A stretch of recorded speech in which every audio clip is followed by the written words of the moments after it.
તો ચાલો બાળકો, આજે આપણે કૂકડા વિશે વાંચીશું. તો કૂકડો એટલે કે રૂસ્ટર. તો ચાલો શરૂ કરીએ. કૂકડો આપણું ખૂબ જાણીતું રંગબેરંગી પંખી છે. એના માથે રાતા રંગની સુંદર કલગી શોભે છે. આ તમે જુઓ છો, લાલ કલરની. ઓકે, એને વાંકા, ભરાવદાર અને રંગબેરંગી પીંછા હોય છે. કૂકડો છાતી કાઢીને સૈનિકની જેમ દમામથી ચાલે છે. અનાજના દાણા અને જીવજંતુ એનો ખોરાક છે. વધારે કરીને બધા પંખી અનાજના દાણા અને જીવજંતુને એવું ખાતા હોય છે.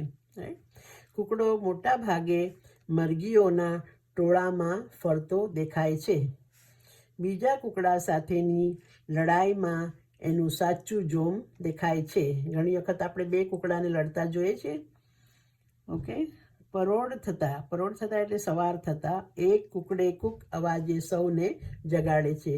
અર્લી મોર્નિંગમાં આપણે જુઓ તો તમે સવારના પોરમાં અવાજ આવતો હોય છે એનો. કૂકડો પ્રભાતના છડીદાર તરીકે ઓળખાય છે.